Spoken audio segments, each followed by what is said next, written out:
Tribals पिछली बार देखे थे नेक्रोसिस क्या होता है, और नेक्रोसिस को अपन ने एक नाम दिया था, it was basically a murder, भले एक्सीडेंट वाइज हो चाहे चाह के हुआ वो हम नहीं जानते, बट मर्डर था वो। अब ये है एपोप्टोसिस। एपोप्टोसिस को अपन ने एक बेसिक चीज़ दी थी सुसाइड की। तो अब सुसाइड का क्या मतलब होता है, सारी प्रोग्रामिंग कर ली है, सारी चीज़ पता कर ली है, कौन सी चीज़ क्या है, कैसे करनी है, और फाइनली एक डेथ प्रोवाइड करनी है। तो इसलिए अपन एपोप्टोसिस को बोलते हैं प्रोग्राम सेल डेथ। अब इसमें बेसिकली क्या समझ में आता है कि cell is destined to die at a particular time. कैसे होगा, सेल अपना इंट्रिंसिक एंजाइम्स एक्टिवेट करेंगे फॉर एनी पर्टिकुलर रीजन, जो सेल के जीनोम को, डीएनए को, साइटोसोल को और न्यूक्लियर प्रोटीन्स को डिग्रेड करेगा। मेनली अपन इसको फिजियोलॉजिकली सबसे अच्छे से देखते हैं एम्ब्रियोजेनेसिस में। जनरल एम्ब्रियोजेनेसिस में इसका सबसे बड़ा रोल होता है। इसका नॉर्मल मैकेनिज्म क्या होगा, नॉर्मल प्लाज्मा मेम्ब्रेन है जो एक सेल का है। अब cell needs to undergo apoptosis, तो वो अपने अंदर, अब नेक्रोसिस में क्या होता था कि मेम्ब्रेन डैमेज होता था, साइटोसोलिक कंटेंट बाहर निकलता था, इन्फ्लेमेशन होता था, और इस सेल के डिब्रीज को मैक्रोफेज खा लेता था। पर अब यहाँ पे ऐसा नहीं होगा। एपोप्टोसिस का एक बहुत इंपॉर्टेंट कैरेक्टरिस्टिक है कि यहाँ पे कोई भी टाइप का इन्फ्लेमेटरी रिस्पॉन्स नहीं आएगा। क्यों? क्योंकि प्लाज्मा मेम्ब्रेन जब डिसोल्यूट होगा उससे पहले अंदर छोटे छोटे एपोप्टोटिक बॉडीज बनते जाएंगे। ये एपोप्टोटिक बॉडीज अपने अंदर साइटोसोलिक कंटेंट्स और न्यूक्लियर कंटेंट्स को बाउंड करके रखता है, मेम्ब्रेन बाउंड कर देता है। उसके बाद क्या होगा, जो ये एपोप्टोटिक बॉडीज है अपने ऊपर एक सिग्नल क्रिएट कर लेंगे। इस सिग्नल को बोलते हैं ईट मी या फाइंड मी सिग्नल्स। ये इन सिग्नल्स के कारण फेगोसाइट्स अट्रैक्ट होंगे इसकी तरफ, और ये एपोप्टोटिक बॉडीज को क्लियर कर देंगे। और ये इससे पहले होगा, जिससे पहले कि कोई भी कंटेंट जो मेम्ब्रेन का कंटेंट है वो लीक ना हो, क्योंकि अगर लीक होगा तो इन्फ्लेमेशन करेगा, इसलिए इन्फ्लेमेशन नहीं होता क्योंकि लीक नहीं करने देता। अब इसके कॉजेज क्या क्या है, फिजियोलॉजिकल कॉजेज एक तो हमने देख लिया कि it's required for general embryogenesis. अब क्या देखेंगे, it's removal for excess cells during development. और क्या क्या होगा, हार्मोनल विड्रॉल के टाइम। अब फॉर एग्जांपल पोस्ट मेनोपॉज के टाइम पे हमारे गोनाडल लेडीज़ के गोनाडल हार्मोन्स रिट्रैक्ट कर जाते हैं, तो उसके कारण एंडोमेट्रियल लाइनिंग, ओवेरियन फॉलिकुलर्स का एट्रेशिया हो जाता है। सेल टर्नओवर होता है अपने इंटेस्टाइन में, टर्नओवर होता है ऑल टाइम, या फिर कोई भी टी या बी लिम्फोसाइट जो अपना जो फंक्शनैलिटी है वो ठीक से नहीं कर पाते, उन चीज़ों को टर्न ओवर करने के लिए भी एपोप्टोसिस की नेसेसिटी रहती है। और क्या क्या होगा, एलिमिनेशन, सेल्फ रिएक्टिव लिम्फोसाइट्स का एलिमिनेशन करता है जिससे ऑटो इम्यूनिटी बची रहती है। ये भी एक डिफेंस मैकेनिज्म है हमारी बॉडी का। और क्या क्या हो सकता है, death of host cell after fulfilling the specified purpose, ये सेल्फ एक्सप्लेनेटरी है। अब आगे अपन देखते हैं इसके पैथोलॉजिकल केसेस। अब पैथोलॉजिकल कॉजेज क्या क्या होंगे, फॉर एग्जांपल डीएनए डैमेज। अब डीएनए डैमेज किन किन चीज़ों के कारण हो सकता है, फॉर एग्जांपल रेडिएशन हो गया, या साइटोटॉक्सिक एंटी कैंसर ड्रग्स हो गए, chemotherapy. Cytotoxic anti cancer drug direct और इनडायरेक्ट दोनों डैमेज करते हैं। डायरेक्ट तो नॉर्मल सीधा डीएनए को जाके डैमेज कर देंगे, या indirect by production of free radicals करते हैं। अब डीएनए डैमेज होगा तो उसके कारण रिपेयर मैकेनिज्म फेल हो जाएगा। रिपेयर मैकेनिज्म फेल होगा तो वो एक्टिवेट करेगा सेल का इंट्रिंसिक मैकेनिज्म जो एपोप्टोसिस करवाएगा। और क्या क्या हो सकता है, accumulation of misfolded protein. Accumulation of misfolded proteins एक अपने आप में अलग टॉपिक है जिसको मैं अडेप्टेशन या पोस्ट अडेप्टरी या अलग एक टाइप का मिसलेनियस फंक्शनैलिटी है जिसको मैं बाद में बताऊंगा। और क्या क्या हो सकता है, इन्फेक्शन। इन्फेक्शन में क्या क्या होगा, जैसे वायरल इन्फेक्शन है। वायरल इन्फेक्शन में एपोप्टोसिस होने के दो तरीके हैं, एक है वायरस इंड्यूस्ड एपोप्टोसिस और दूसरा है preventive mechanism by body against infection. अब वायरस इंड्यूस क्या होगा, एचआईवी या एडिनो वायरस डायरेक्ट सेल में इन्फेस्ट करके उसका एपोप्टोसिस फैसिलिटेट करवाते हैं। प्रिवेंटिव मैकेनिज्म क्या होगा, कोई भी सेल इन्फेक्टेड हो गई, वो उसके अंदर अपने वायरल प्रोटीन्स फॉर्म करे जा रहे हैं। अब वो इन्फेक्टेड सेल को डाइजेस्ट करने के लिए साइटोटॉक्सिक टी लिम्फोसाइट इसका एलिमिनेशन या एपोप्टोसिस फैसिलिटेट कराएगा। ये इस सेल को ही मार देगा जो इसके साथ इसके अंदर के वायरल प्रोटीन और वायरल डीएनए को भी साथ लेके मरेगा। Pathological atrophy. पैथोलॉजिकल एट्रोफी क्या होगा, पैरेन्काइमल ऑर्गन्स की एट्रोफी होना, क्योंकि ऑब्स्ट्रक्शन ऑफ डक्ट्स होगा। ऑब्स्ट्रक्शन ऑफ डक्ट्स, ये मैंने ड्रग्स लिख दिया तो उसके लिए सॉरी, डक्ट्स। फॉर एग्जाम्पल ये कहाँ होता है, एग्जाम्पल पैरोटिड ग्लैंड में दिखते हैं, ये पैंक्रियाज में देखते हैं और गॉल ब्लैडर में भी दिखता है। अब आगे देखते हैं कि नॉर्मल मॉर्फोलॉजी क्या दिखती है अपने को। अब नॉर्मल मॉर्फोलॉजी हमें हमारी सेल की क्या दिखती है जब एपोप्टोसिस होना चालू। जब एपोप्टोसिस का मैकेनिज्म स्टार्ट होता है तो सेल सबसे पहले साइज छोटी कर लेता है, श्रिंक अप कर लेता है। अब सेल की साइज छोटी हो गई, अब सेल अगर इतना बड़ा था, अब सेल की साइज सिर्फ इतनी सी रह गई, तो उसके अंदर का साइटोसोलिक कंटेंट तो लीक आउट कहीं कर नहीं रहा, तो कंडेंस हो जाएगा, बहुत हाईली कंडेंस्ड हो जाएगा यहाँ अंदर में। तो cytoplasm is condensed. Cytoplasm condensed होगा तो ऑर्गेनेल्स भी एक दूसरे से सट जाएंगे, चिपक जाएंगे एक दूसरे से, बट ऑर्गेनेल्स की कोई भी शेप या मॉर्फोलॉजी में कोई टाइप की चेंजेस नहीं आएगा। तो ऑर्गेनेल्स जस्ट गेट कंजेस्टेड हो जाएंगे। अब ये तो हुआ न्यूक्लियस की बाहर की बात। अब न्यूक्लियस में क्या हो रहा है, क्रोमैटिन का कंडेंसेशन होना स्टार्ट होगा, क्रोमैटिन का फ्रेगमेंटेशन होने लगेगा सबसे पहले। डीएनए उसमें एंडोन्यूक्लियस फंक्शनैलिटी, अंदर के जितने भी इंट्रिंसिक एंजाइम्स है डीएनए पे वर्क करेंगे और क्रोमैटिन का ब्रेक डाउन करेंगे। तो हमें ये छोटे छोटे यहाँ पे सेल में क्रोमैटिन्स देखने मिलेंगे जो फ्रेगमेंटेशन के कारण आ रहे हैं। और दूसरा क्या आएगा, जब ये फ्रेगमेंटेशन होगा तो पेरीफेरी में, सेल की पेरीफेरी में सारे क्रोमैटिन एग्रीगेट करते जाएंगे पॉलीमॉर्फस शेप्स और पॉलीमॉर्फस साइज में। तो एक कंडेंसिंग होगी उसके पेरीफेरी में, ये चीज़ होगी क्रोमैटिन कंडेंसेशन के टाइम। तीसरी क्या चीज़ होगी, formation of cytoplasmic bleb and apoptotic bodies. Cytoplasmic bleb हमने पहले बताया था जब हम रिवर्सिबल सेल इंजुरी के टाइम बात कर रहे थे कि ये सबसे पहले एक ब्लेब बनेगा, प्लाज्मा मेम्ब्रेन में चेंजेस दिखने लगेंगे, तो ये ब्लेब फॉर्मेशन होगा।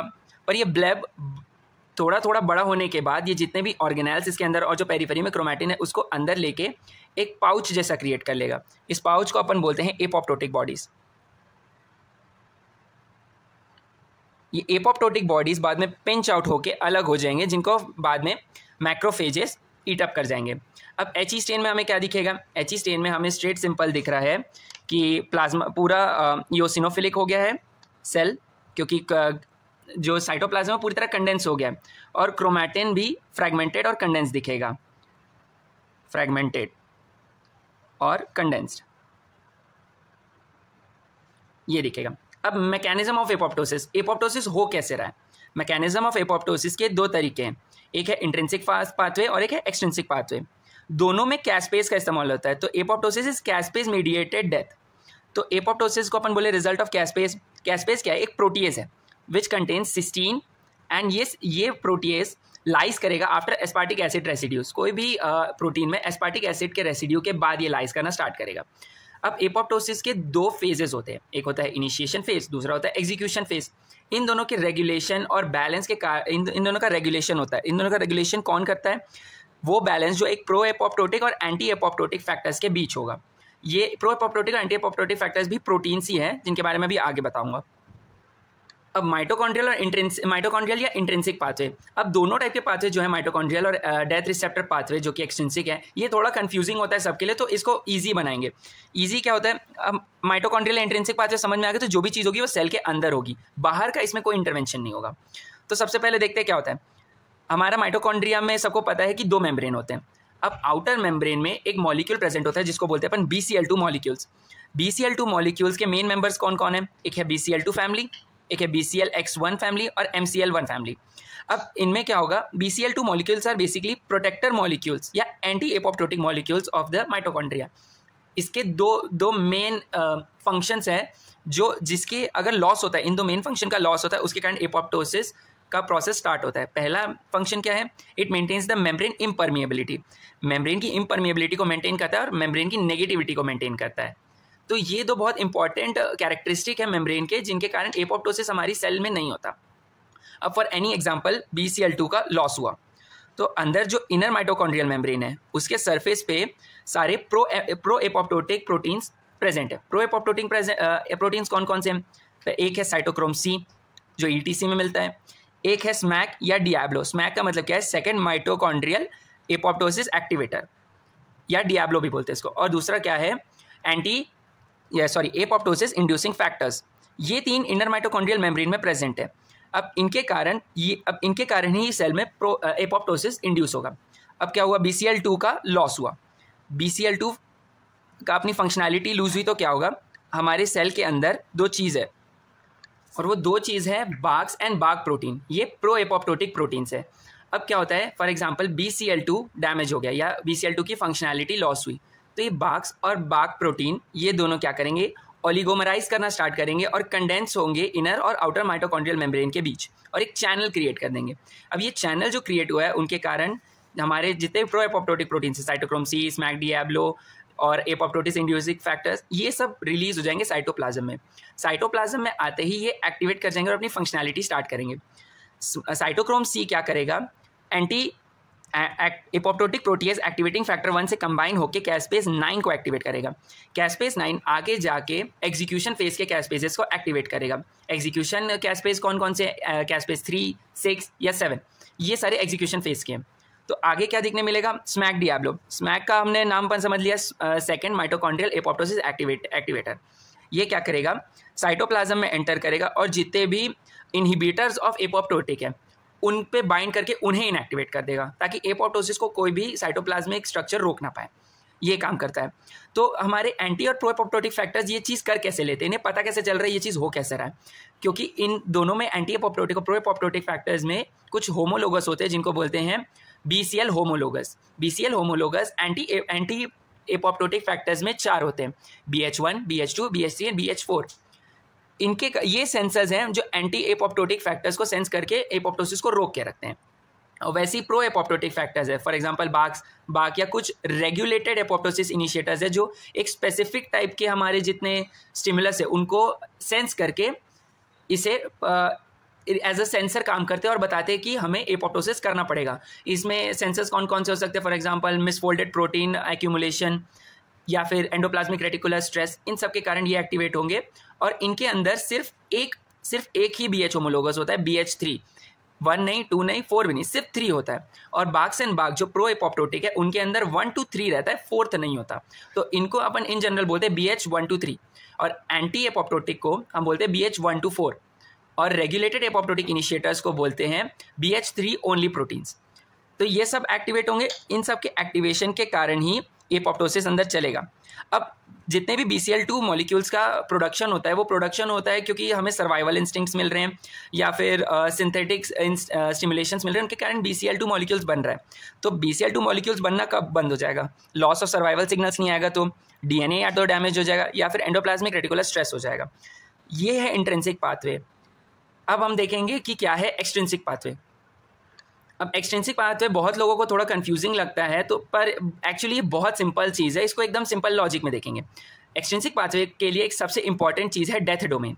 डेथ डोमेन क्या होता है? एक ऐसी जगह जिसकी स्टिमुलेशन के कारण एपोप्टोसिस स्टार्ट हो जाएगा। डेथ प्रोवाइड करने वाली जगह, death domain. It is essential for delivering apoptotic signals. अब हमारे पास 2 टाइप के रिसेप्टर्स होते हैं एक सेल के बाहर में, एक है फास और दूसरा है ट्यूमर नेक्रोटिक फैक्टर रिसेप्टर।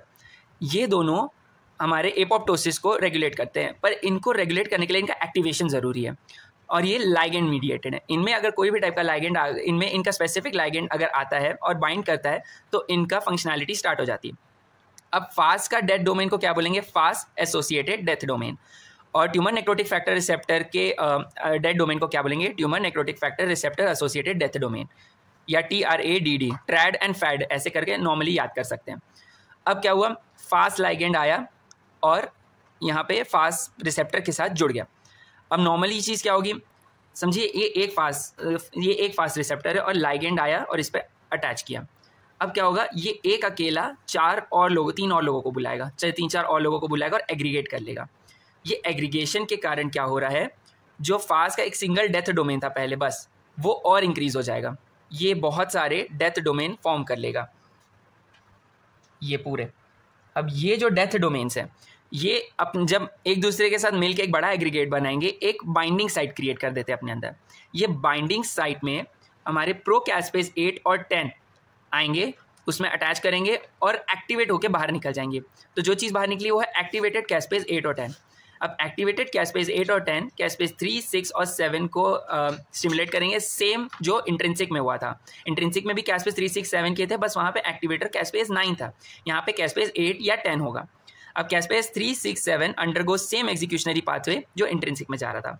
अब नॉर्मली क्या होता है कि हेपाटोसाइट में या पैंक्रियाटिक बी सेल्स में क्या होता है? फास्ट सिग्नल, एक्सट्रिंसिक सिग्नल तो मिल रहा है, पर एक्सट्रिंसिक सिग्नल मिलने के कारण BH3 को स्टिमुलेशन हो रहा है। BH3 के स्टिमुलेशन के कारण इंट्रिंसिक पाथवे भी स्टार्ट हो रहा है। तो दोनों जब इंट्रिंसिक और एक्सट्रिंसिक पाथवे मिलता है तो एक फेटल ब्लो मिलता है कोई भी टाइप के एपोप्टोटिक सेल को। तो ये था दोनों टाइप के पाथवे। अब फाइनल एग्जीक्यूशनरी फेज क्या होता है वो देखते हैं। अब हम देखेंगे कि एग्जीक्यूशनरी फेज क्या होता है। अब इंट्रिंसिक और extrinsic pathway caspase cascade mechanism को स्टार्ट करते हैं, जो मीडिएटेड किससे? कैस्पेज 3, 6 और 7 से। अब क्या होगा? कैस्पेज 3, 6 और 7 प्रोटियोलाइसिस ऑफ न्यूक्लियर मैट्रिक्स करवाएगा और स्ट्रक्चरल कंपोनेंट्स का भी लाइसिस कराना स्टार्ट करेगा। तो जो भी चीज़ न्यूक्लियस को स्टेबलाइज कर रही है, न्यूक्लियस के अंदर का कंटेंट है, जो भी चीज़ है उसको डैमेज करना चालू करेगी और फ्रैगमेंटेशन ऑफ न्यूक्लियस करवाएगी। और क्या होगा, कैस्पेस 367 साइटोप्लाज्म में जितने भी डीएनएज हैं, नॉर्मली जो साइटोप्लाज्म में डीएनएज प्रेजेंट होते हैं उन पे इनहिबिटर लगा हुआ होता है। कैस्पेस 367 उन इनहिबिटर्स को क्लीव आउट कर देता है, उनको हटा देता है। तो जितने भी इनएक्टिवेटेड डीएनएज थे वो एक्टिवेट हो जाएंगे और लाइसिस ऑफ डीएनए कराना स्टार्ट करेंगे। ये है executionary pathway of apoptosis, the final killing blow. ये होता है। अब किलिंग हो गई, डेथ हो गया, पर डेब्रीज अभी भी वहीं है, उसके बचे कुचे अवशेष वहीं पड़े हुए, तो उन्हें भी हटाना पड़ेगा। तो रिमूवल ऑफ डेड सेल कैसे होता है? अब इतना तो समझ में आ गया था कि एपोप्टोटिक सेल्स ब्लेबिंग करके फिर एपोप्टोटिक बॉडी फॉर्मेशन करते हैं। अब एपोप्टोटिक बॉडीज तो फॉर्मेशन हो गया। एपोप्टोटिक बॉडीज जो होती है उनके प्लाज्मा मेम्ब्रेन में पीएस या फिर फॉस्फेटिडिल सेरीन प्रेजेंट रहता है। ये inner part of mitochondrial membrane में प्रेजेंट होता है। पर जब एपोप्टोटिक प्रोसेस बढ़ते जाता है तो इस प्लाज्मा मेम्ब्रेन में इंस्टेबिलिटी आने लगती है, जिसके कारण क्या होगा, जितने भी फॉस्फेटिडिल सीरीन के मॉलिक्यूल्स जो अंदर की तरफ डायरेक्टेड थे वो बाहर आ जाएंगे। This is called flipping of phosphatidyl serine. This occurs due to instability of the plasma membrane of the apoptotic body. अब एपोप्टोटिक बॉडीज बाहर आ गए, ये एक नेगेटिव चार्ज देते हैं एपोप्टोटिक बॉडी के मेम्ब्रेन को, और यही act as a find me या ईट मी सिग्नल जैसे वर्क करेंगे। अब ये इन सिग्नल्स को मैक्रोफेज रिकॉग्नाइज करेगा, उससे आके ज्वाइन अप करेगा और उसे इंजेस्ट करके किल आउट कर देगा। This is the final thing जिससे डिब्रीज क्लियर आउट होती है। अब डिब्रीज तो क्लियर आउट हो गई, अब देखते हैं कि कोई टाइप का कंपनसेटरी मैकेनिज्म या फाइनल क्लियरिंग आउट कैसे होता है। फॉर एनी रीज़न अगर एपोप्टोटिक सेल फंक्शन नहीं कर पाया, एपोप्टोटिक सेल के फंक्शनिंग में या फिर फॉस्फेटिडिल सेरीन नहीं कर पाया, तो कॉम्पनसेटरी मैकेनिज्म स्टार्ट होगा। कॉम्पनसेटरी मैकेनिज्म के टाइम क्या होगा, नेचुरल एंटीबॉडीज जो कॉम्पनसेटरी मैकेनिज्म के कारण होगा, मोस्टली C1q से, वो आएंगे, एपोप्टोटिक सेल को सराउंड करेंगे और फेगोसाइट और उसे ईट अप कर लेंगे। तो मैक्रोफेज अपन ने देखा कि कैसे फॉस्फेटिडिल सीरीन रिलीज किया, पर कीमोटैक्सिस भी करना है ताकि मैक्रोफेज पास तो है ताकि फॉस्फेटिडिल सीरीन को रिकॉग्नाइज कर सके। तो एपोप्टोटिक सेल क्या होगा, सोल्यूबल फैक्टर्स रिलीज करता है, सीक्रेट करता है, जो फेगोसाइट्स को अट्रैक्ट करता है। तो मैक्रोफेजेस भी क्या करेंगे, सीक्रेटरी प्रोटीन रिलीज करेंगे जो एपोप्टोटिक सेल से बाइंड करते हैं, जो स्पेसिफिकली एपोप्टोटिक सेल से बाइंड करेंगे, लाइव सेल्स को नहीं करते, और एपोप्टोटिक बॉडीज को एंगल्फ कर लेंगे और उसकी लाइसिस होगी। So this was the thing about apoptosis. तो अब आगे देखेंगे कि हमारा किस टाइप का एडेप्टिव मैकेनिज्म होता है सेल का जब कोई भी टाइप की इंजरी होती है। तो ये इंजरी और डेथ वाला पार्ट तो खत्म होता है। Thank you everybody, please like, support and subscribe. Thank you very much.